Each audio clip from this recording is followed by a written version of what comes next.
What is going on, everyone? My name is Andy. Welcome back to another FPL video. In this one, we're looking at some FPL community tips. Now, I might rethink the name for this series because I'm not quite sure about it. If you've got any great ideas, leave a comment below. But essentially, I've put out a survey on Twitter for people to fill in to get a broader range of opinions on thoughts from the wider FPL community on certain hot topics and questions going into each game week, right? So obviously, we're looking at the big ones for game week 1. So if you do enjoy the series, make sure to give it a like, hit that subscribe button, let me know down below if you've got a better name for the series, and let's jump into it. So I've changed the format slightly for this season. The graph's still there, but it doesn't take up the full screen. That's allowed me to put the answers with the percentages on screen as well, just in case that's useful. And probably something I should have done last season, I've actually put the question that is being answered on screen as well. So this one was about £4 million goalkeepers. The question was, are you likely to go for the Ward and Everson goalkeeper combination? So essentially having in your squad two £4 million goalkeepers. Now, if you don't know what's happened,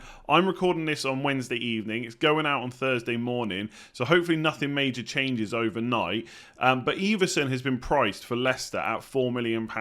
Ward was already £4 million, and Schmeichel was 5. But Schmeichel looks to be leaving Leicester, which leaves them with just 2 goalkeepers. Now, it's not without its risks going for these two. One, I mean, Leicester defence last year was poor, by the way, and also their opening fixtures aren't great. You can make a case to go for both of them because they're so cheap, right? It only costs you 8 million for both, and that allows you to put more money elsewhere. And if we do see any improvement from Leicester, you could reap the rewards. There could also be lots of save points and stuff like that. And ultimately, if this combination does well, you will see quite a few price rises early on.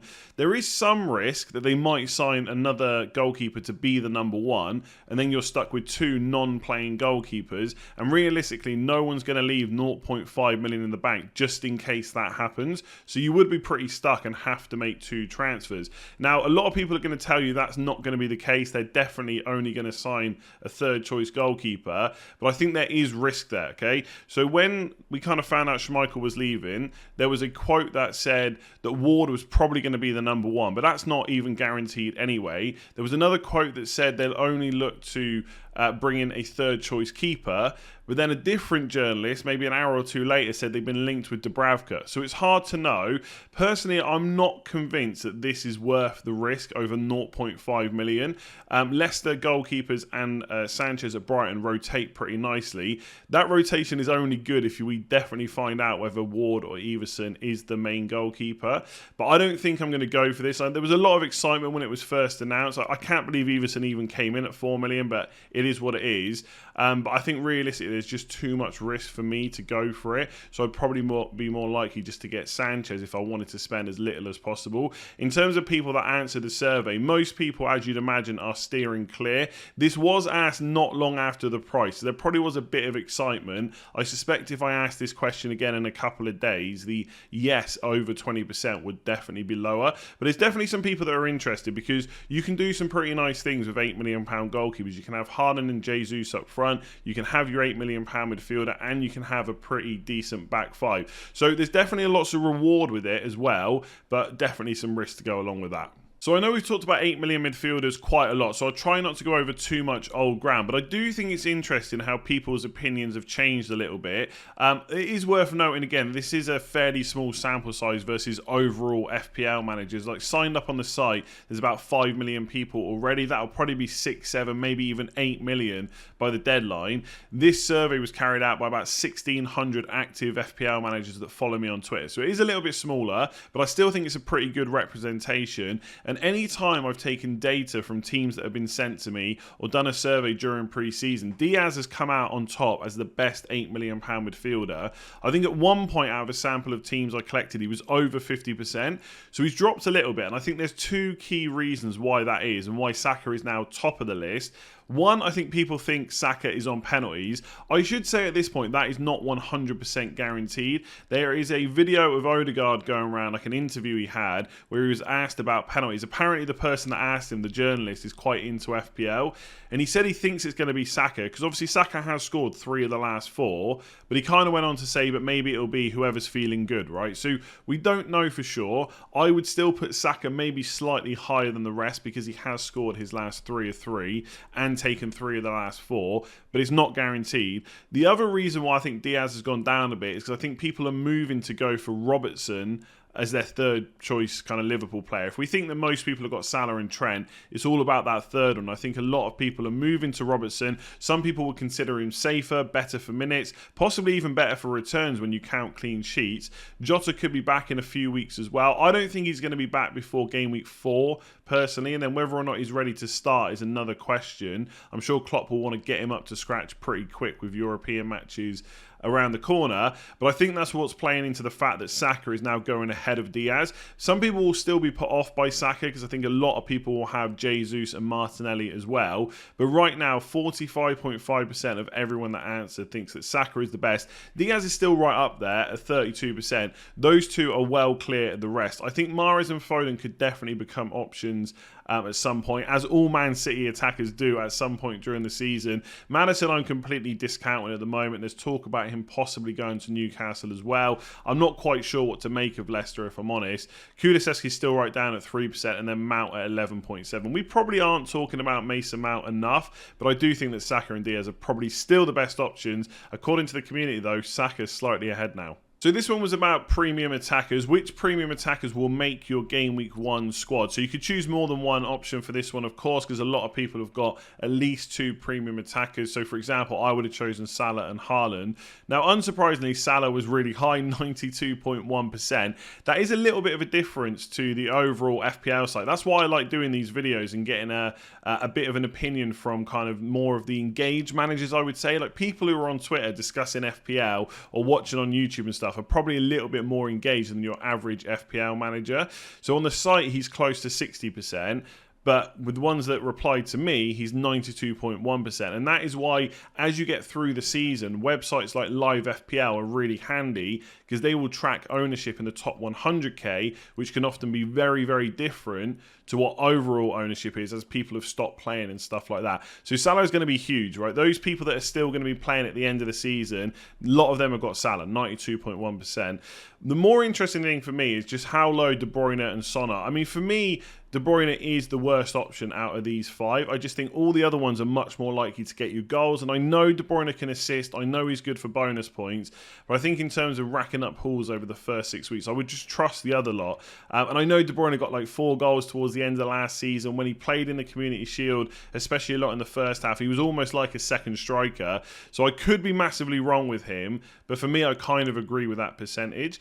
I think with Son, it's just a 12 million price tag. And also, if you go for Kane or Haaland, you can switch to the other one. If you go for Son and you want to switch to Kane or Haaland, it takes an extra transfer. So I think that is all playing into the hands of him having only a 6.6% ownership in this particular survey. One thing that I've probably not talked about enough or considered enough as well with Son is what Richarlison will do to his minutes. Now, I don't expect Richarlison to start that often. I know some people think he was coming in to replace Kulusevski, not outright replace, but play a lot in that front 3. And I just don't think it's going to happen. I think Conte is going to stick to the wing-back formation, which he's done for a long time, which we know is going to happen. And I think Son, Kane and Kulusevski will mostly line up. So Kulusevski could be a nice £8 million option, but we won't go on to the £8 million midfielders again.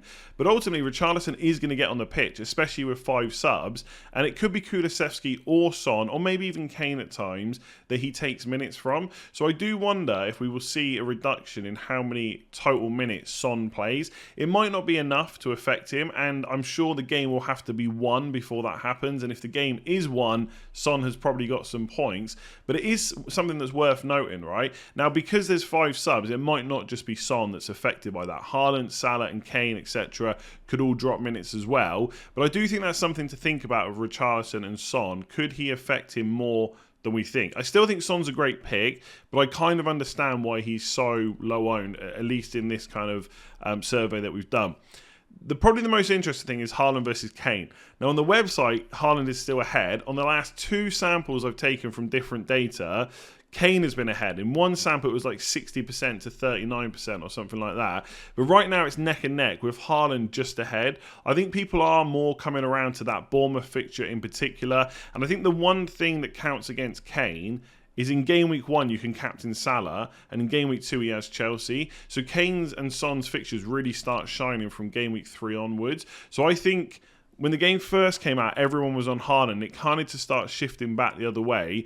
I think that gap might grow a little bit more, and eventually I do think Haaland will end up being, even with engaged managers, the slightly higher own. But it will be interesting to see how that pans out. Obviously, we'll get the proper numbers once the game week deadline's gone. But yeah, premium attackers, Kane and Haaland, super popular. Looking at this, it's mostly Salah plus one of them. A few people have gone for De Bruyne and Son as well, but not many. So this question was about what price your main goalkeeper will be. Now, I know I'm probably really bad at maths, but I think there might have been some confusion in terms of the questions, because for the first question, if I remember right, it was over 20% or just over that we're going to go for the Everson and Ward combo, but less than 20% have got a £4 million keeper as their main goalkeeper. So yeah, maybe some confusion or maybe just some slightly different ways people were answering. But ultimately, I still think it's pretty good data. One, people really are thinking of having a £4 million keeper playing as their main keeper, which sounds kind of crazy, but on paper it might work.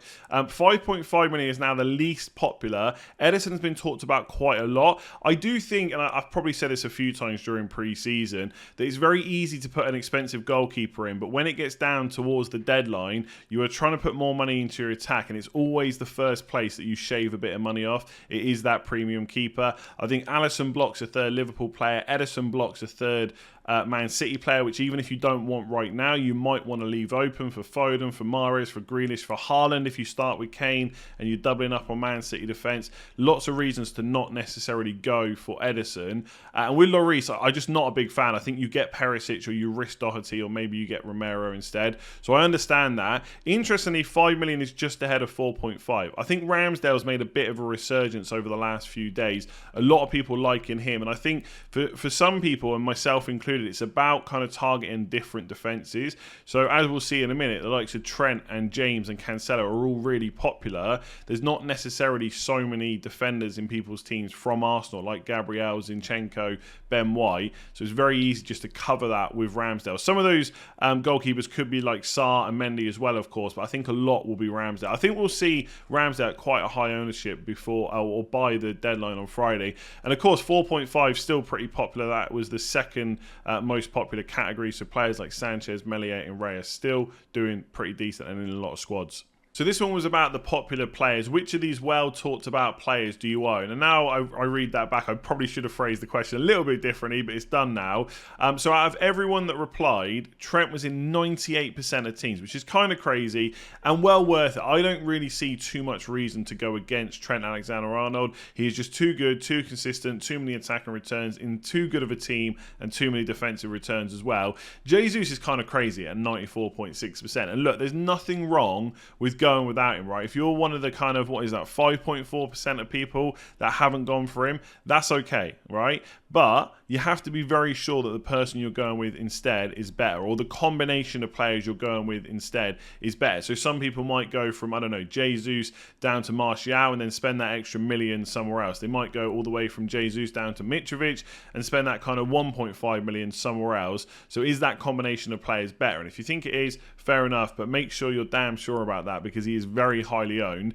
Neto's 62%. He's been talked about a lot during pre-season. Interestingly, it's over the last couple of days that I've started tinkering around with drafts without him. Not necessarily tinkering to get rid of him, but just because of the way I've spread the money out, I've not quite had enough to have him in my team. He might still make it, but it's interesting that it's taken to just like 1 or 2 days before the deadline before I start doing that.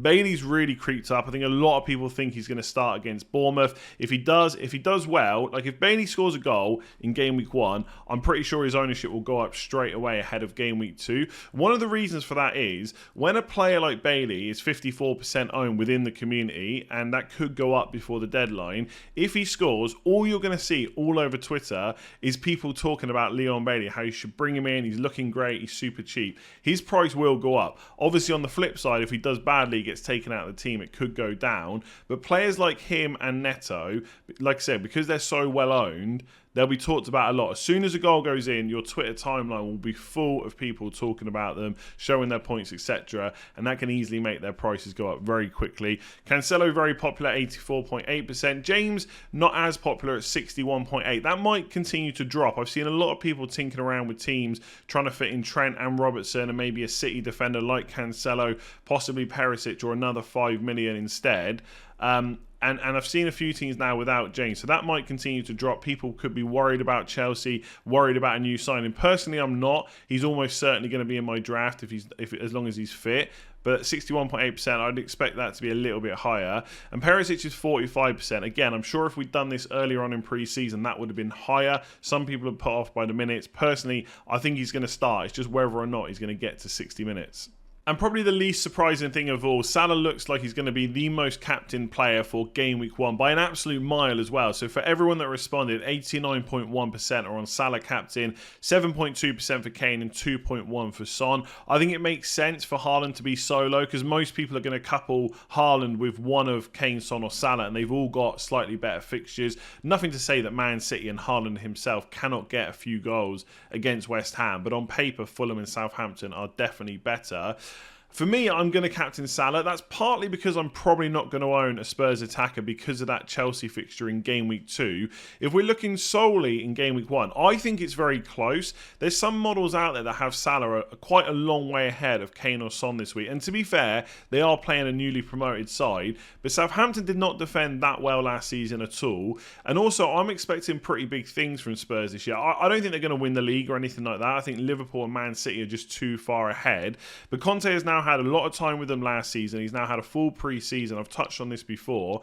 I think we're going to see an even bigger improvement in both Spurs defence and attack. Kane and Son have had a great pre-season. Kulusevski as well. I just think it spells lots of goals in their first game, which is at home. So if you're thinking the same, that Kane and Son are close to Salah, or you think they're even possibly better options, you could see this as an opportunity to get ahead of the crowd. Again, I'm not trying to talk people into it because I am going to go for Salah, right? So I just want to get that out there now.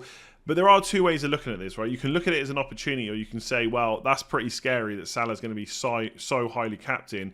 I'm just going to bring him in. So it's probably going to depend on the type of FPL manager you are. Like I said, I personally think that, yes, Salah probably is the best, but I don't think it's necessarily as much of a gap as some people are kind of talking about. There we go. If you enjoyed that video and you want me to produce more of them throughout the season, please do give the video a like so that I know you want to see more, and make sure to hit that subscribe button as well. We are just over 24 hours away from the Game Week 1 deadline. I'm still hoping to hit 300,000 subscribers by the time we get to 6:30 UK time on Friday. I know it's going to be difficult, but there's enough of you watching that aren't subscribed that could help me do that. It's completely free to do, and if you've enjoyed the content through pre-season and obviously want to see more for the rest of the season, just hit subscribe. It takes 2 seconds to do. Otherwise, I will leave it there. I'll be back later on this evening with another video. We'll have another one on Friday morning as well, including the deadline stream later on in the day. So plenty more to come before we hit Game Week 1. I'll catch you soon.